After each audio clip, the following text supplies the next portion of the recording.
everybody, welcome to another video. So today's going to be a cooking video of sorts. So I normally, I cook a lot and through the stove and oven and all that, but just for funsies, I thought I would use the Instapot today. So right now I have some pork chops and I put different seasonings on them. So my spice drawer is very unorganized. It's just a cabinet. So I just go by the smell of what the spice is. Although, you can put labels on them, you can put braille or rubber bands or whatever you want to do. I just go by smell and texture of the spice. So, I season my pork chops and I put apple juice on them to kind of get like that apple taste. January, 0 hours, 0 minutes, and 48 seconds. Sorry, my phone is talking to me. Happy. Picture. I. India. Viewfinder. Image. Viewfinder. Focus unlock. Image. Double tap to focus. Sorry. Okay, so voiceover's talking. So I do that and I put it in the inner pot of Instapot. So an Instapot is basically a pressure cooker. It's shaped like a normal crock pot would be. And then on the inside there's a little metal pot. Sometimes it feels like glass, sometimes it's metal. And that is where you cook your food. So you put the pot in the Instapot, like the little, in the base, and on the bottom of the inner pot, there's a little round rack. It kind of feels like a burner on a stove would be, and that is called a trivet. So this particular one that I have, it has handles on it, 2 little handles for the rack, and so basically imagine a burner, round burner with handles on top. So, you can either put the handles up, you can fold them down, whatever you want to do. I normally just fold them down so it's easier to, they're not in the way, they're not obstructing the room, because the Instapot is fairly small, it's not huge. I have a very basic model, I don't have the Bluetooth one, so I had to learn how to use mine blindly. So my roommate actually had one that was different than the one I have now. A little bit different, but the buttons are similar, so I thought I would describe it. January, 0 hours, 2 minutes, and 16 seconds. And then I would just kind of go over how I do it. So we're going to start. So the Instapot has several rows of buttons. So I'm going to start from the bottom left-hand corner. No matter what Instapot model you have, this is the saute button. So I've labeled that with a braille S. It's on the top or bottom left if you're facing the Instapot. So then, the way the pressure cooker works is there's a bunch of buttons. There's like 0 hours, 2 minutes, and 47 seconds. Broth. I'm sorry, I'm going to mute my speech. Hold on 1 second. Let's see. 0 hours, 2 minutes, and 47 seconds. 8. Echo. Speech off. There we go. Sorry about that. So, there's various programs on this Instapot. So, like, you can do soup, you can do chicken, like poultry, there's fish, there's a yogurt button, there's a rice cooker, all this different stuff. And all that is just your pressure at a certain high, medium, low pressure for a certain set amount of time. So your Instapot doesn't know if you're making soup or chicken or whatever. It just assumes that if you press poultry, that'll be, however many minutes for however long. And, as a blind person, you can label that. You can do whatever you want. But I don't feel the need to label each individual button because for me, I can't see it. It's a screen. So, yes, there's ways to access it. I can have someone read me the screen through an app or whatever, but I don't because why whenever I can do it myself. So I have the buttons labeled in braille with the buttons that I use, and if your sight is enough and you can see the tiny braille, it is a little bit off center, but I did have a sighted person help me, so they don't know braille, so that's why it's a little bit messed up. But the bottom left button is saute, and that's very important because that's how you saute your food. You don't have to have the lid on your Instapot when you saute, so basically you just take the inner pot, you take the little trivet out, you don't have that in there, and you put some oil in there, you stir your food, you can hear it when it starts to bubble. I like it because it's all in one pan. You don't have to get an oven or a stove, you don't have to do all that, you can just have the Instapot, saute your food. I do that a lot with like beef and rice, and if I want to brown meat beforehand, so that's very helpful. And then I have all the buttons on top that are not labeled, like chicken, poultry, well, chicken is poultry, so poultry, rice, etc. So I'm going to go to the lower right button. On the right hand corner, lower right button is the pressure button, also known as the manual button. So I've labeled that as P, but you can also put an M or whatever, tactile label you would prefer. So this button is basically for your cooking. So, so I'm going to start with the automatic factory default reset button. So let's say it's at 0, everything's at 0, everything's reset to normal. So if I were to press pressure cook, also known as the manual button in some models, I would get 35 minutes on high pressure. Is it normal? I think it's normal pressure. I'm going to say normal, but it could be high. But I don't know, because it works for me. So it's 35 minutes on this model. I think I have the Duo, I want to say. They do make different varieties, so if you do use an Instapot and don't know which one yours is on, press the pressure button and see how long it could last, because some of them are 45 minutes, some of them are 35. Mine happens to be 35, but the one before this is 45. So this one that I have now, press the pressure button, it's automatically set for 35. I believe it's normal pressure, but it could be high, I'm not really sure. So you can always adjust the pressure as well. So directly to the left of my pressure button, so I'm on the right hand corner, I go one button to the left of that. This is the warm/cancel button, and I don't have it labeled because the label fell off, but there's a little mark on it, that kind of residue that remained from the label. So if you press the keep warm/cancel button and you hold it down, as soon as you turn the Instapot on, like you plug it in, it automatically comes on. You'll hold that button down, it'll beep. 2 or 3 beeps to show that it's factory reset to 0. Because here's what happens. So if you don't reset it and you press the pressure button, it will go to whatever the previous session was. So let's say I did like poultry and it was set at 10 minutes, and then I pressed pressure cook. It would automatically assume 10 minutes, even if I wanted 20 or 30. So press the reset button, then you press the pressure cook button. So directly above the keep warm/cancel button is something called the reset button. I don't use it a lot, however you can. It's also known as the adjust button on some models of Instapot, and this will let you adjust from high, medium to low pressure. Again, I don't really use it that much because I don't really need to, but you can adjust it if need be. So directly above the reset button, which is again above the keep warm button, so we're from the bottom, the second button to the left from the bottom right corner is, so it goes lower right hand corner is pressure cook, and then to the left of that is keep warm cancel. Above the keep warm cancel is reset/adjust, and above that is the plus sign. So to the left of the plus sign is the minus sign. So this would help any blind friends. Think of it as a braille cell. So the minus is a .1, the plus is a .4, the reset is a .5, and the keep warm/cancel is a .6. So, and then keep in mind there's another row of dots after the .6 would be.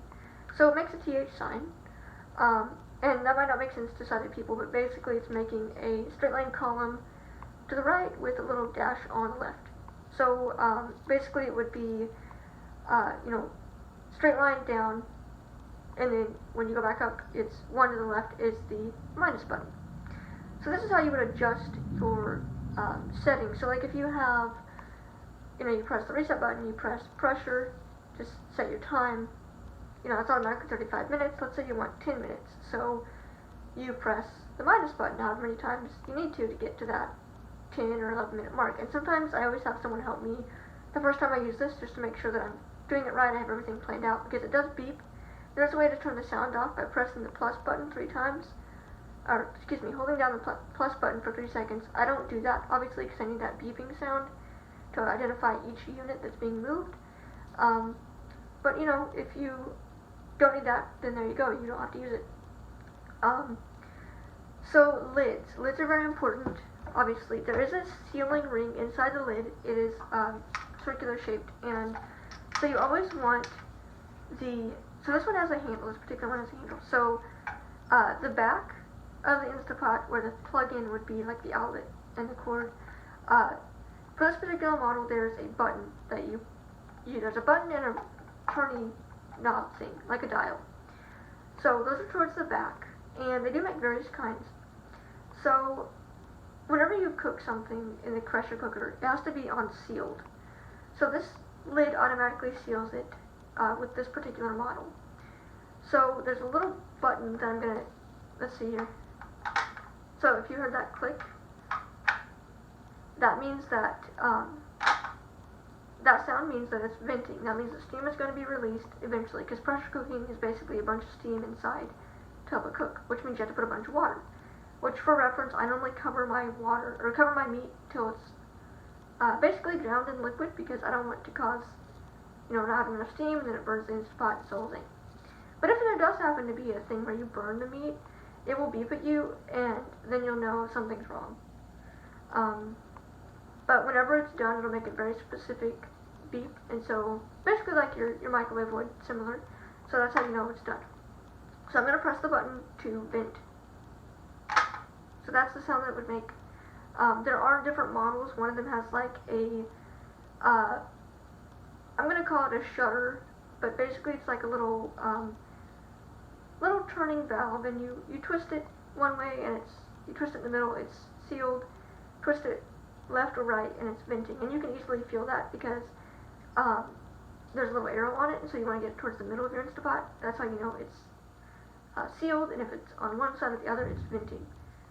Very easy. I can't explain because I don't have the right lid, but basically, if it's on the left or on the right, it's venting. If it's in the middle, it's sealed, and you can feel that very easily tactually before you put the lid on the Instant Pot.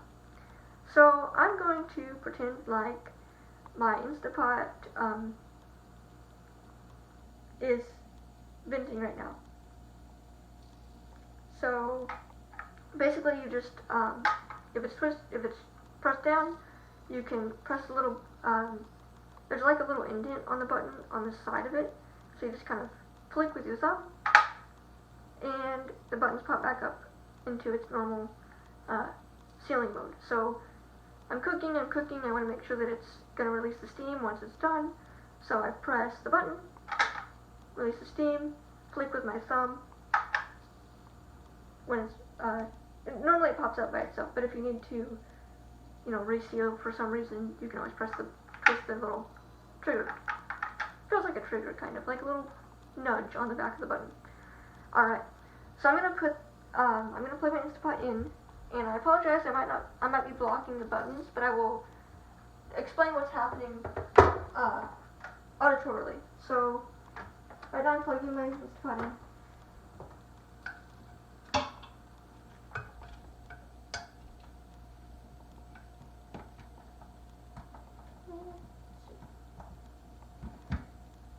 Alright, so my Instant Pot is plugged in,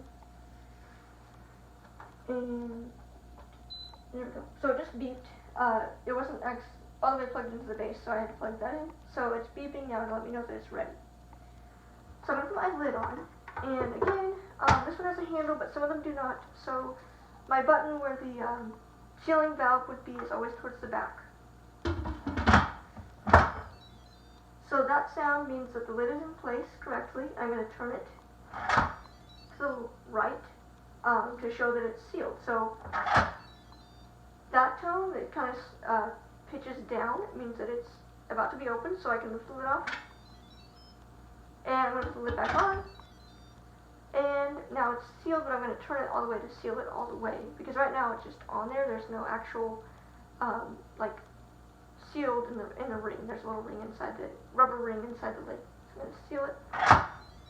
And that means that basically I cannot lift this lid. It does not come off until I turn it to the left. Hear that sound and lift it off.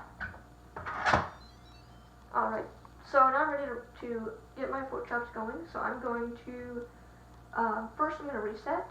So I'm going to press the, what did I call this a second ago? The keep on / cancel button. I'm going to hold it down.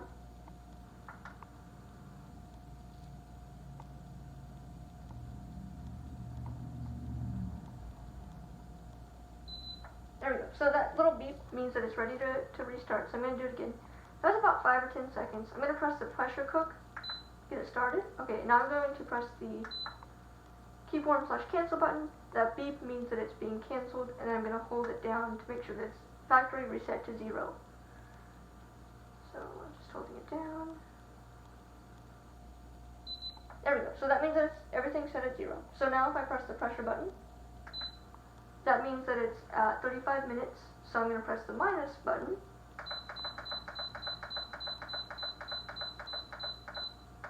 Okay, so it's 15. So now 35 minus 15 is 20.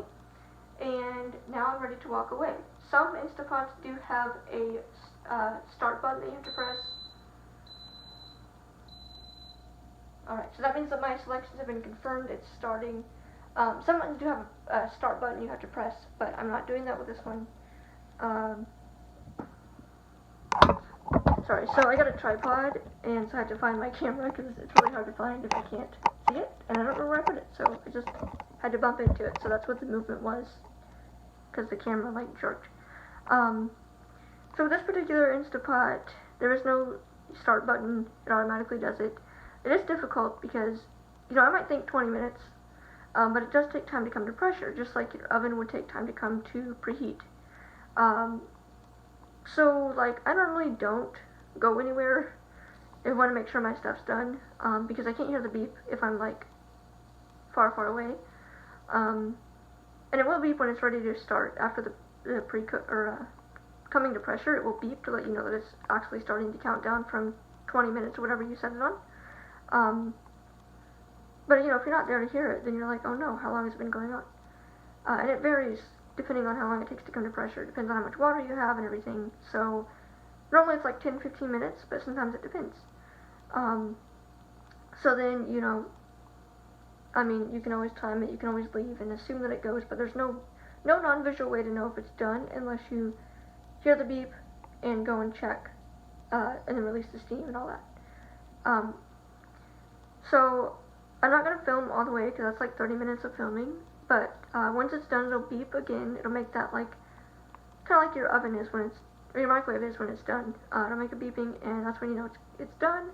You can wait, and it will automatically release the steam eventually. Over time, it'll slowly release it. Or you can just press the button, and it will release in a big cloud. So I normally just use a fork to press the button, which you can use your hand with this model. It's not going to do anything. You just got to jerk your hand back really quick, because it's not going to burn you unless you leave your hand there. But, you know, for the first time when I started using this, I had to press with a fork and jerk my hand. Or a spatula, or whatever you can use. But this is basically my instructions on how to use the Instapot. I can go in more detail if you would like. But yeah, I like it. You can just throw stuff in there and go. It's kind of like a crock pot, except faster. And I've cooked lots of things in here. You can do hot dogs, you can do beef and rice, you can do all kinds of stuff. I normally don't cook rice in there though, because it is really hard to get the right time. So I normally just cook that on a hot plate. I do have an oven and a stove, but our stove is touchscreen, and it's extremely sensitive, so I don't use it because I don't like it, because I can't feel anything. And like the panel to control the buttons that you press, like to change your burner level from like high to low, are touchscreen, so it makes it very difficult to use. Here in a second you'll hear a sound. It'll be the Instapot coming to pressure, so it kind of sounds like it's bubbling. That means that it's coming to pressure. It's slowly getting there. You might be able to hear it.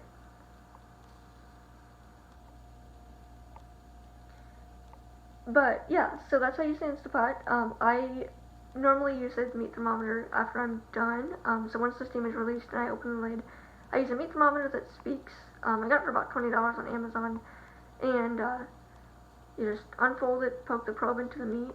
Sometimes I use a fork so I can get it out, because sometimes it will stick in the meat, you can't get it out. And that's just practice of figuring out where the thickest part of the meat is, where the center of the meat is. That's just practice. Now, realistically, I don't need to use a meat thermometer all the time, because I practice enough to understand that when meat's done, it has this texture. When this food's done, it has this texture. But I do like to have a meat thermometer just to make sure. And memorization, I just remember, you know, pork's at 145, and, you know, chicken's at 165. And I just memorize the temperatures, but there's like a chart online from the FDA in the US, and they tell you what temperature certain things are supposed to be at, so that's how you know it's done. I just like to have that just as a reference because, I'm blind, so I can't see it, because apparently if you're sighted, there's different colors that it turns. Like my sister, for example, made fried chicken, and she had to cut it open to see if it was done, and it turned pink. So I think pink is like, not yet done yet, so she had to put it back in the oven. And that could have been resolved if she would have used meat thermometer, because you stick the meat thermometer in there, it tells you what it is, you take it out, you put it back in the oven, or whatever you're using.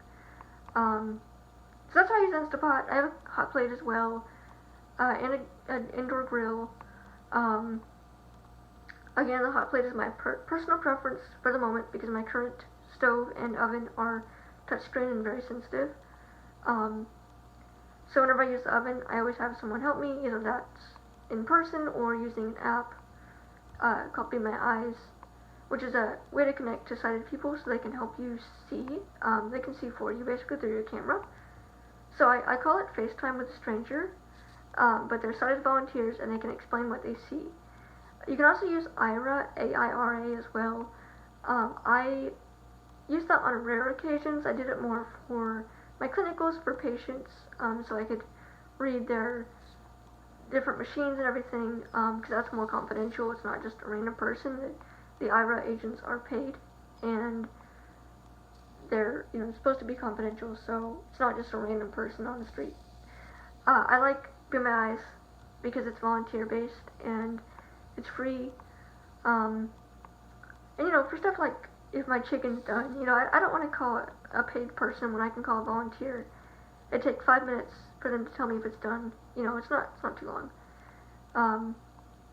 So if you've never used these apps and you are blind, I encourage you to. They're great.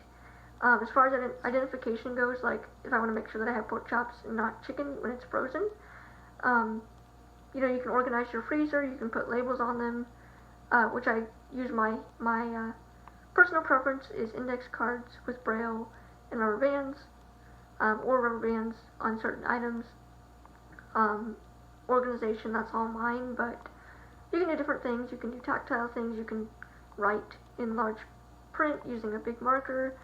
You can put it in separate bags, or you can use an app to have someone tell you what it is. Like you can use Be My Eyes, or you can even use an app called Seeing AI by Microsoft, and it's artificial intelligence. So you face the camera at whatever you're looking at in order to tell you what it is. So it can say pork chops. It can read the label.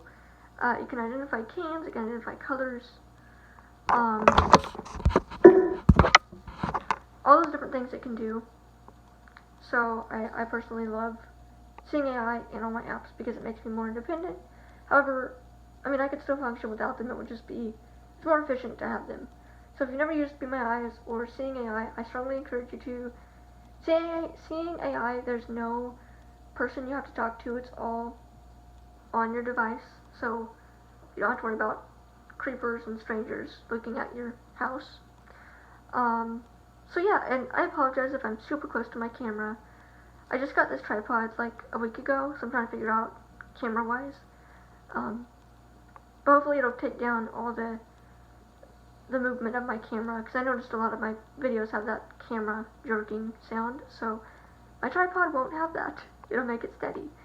So thank you for watching this video. Really appreciate it. If you want, I can demonstrate some of my cooking things in more detail if you want. But it's not necessary, but I can if you would like me to. So yeah, this is just me cooking in my kitchen. So if you want me to describe things, I can in more detail. I'm totally blind, so I don't do any of this by sight. I don't have someone here hiding in a corner helping me out. I did it first when I first started cooking. I had someone there to make sure I was doing it okay because I never really cooked before. So I was like, can you just kind of watch, make sure nothing blows up? And the first time I poured oil in a pan, I freaked out because it started splattering, and I was like, oh my gosh, I broke the pan. So if you're blind or new to vision loss or new to any disability, and cooking is not your strong suit, definitely you can do it by yourself, but I would encourage to have someone there just as kind of a support person. You know, they're not doing it for you. They're just kind of there for emotional support. And they don't have to be sighted. It could be a blind person. It could be another disabled person. Whatever they have. Just have another person there. You know, you can talk to them. You can say, "Oh no, I'm worried about this." You know. So it is challenging. Sometimes you have your issues. Like I made fried chicken, and the first time I made it, I thought it would be good to add more flour, and so I ended up with some chicken that was cooked but had raw flour on it. So I added too much. But I learned, and it worked. It just took me a long time. So yeah. So thank you all for watching my video. I'm gonna stop now. But if you have any comments, questions, feel free to ask them. I'll do my best to answer them. And thank y'all for watching.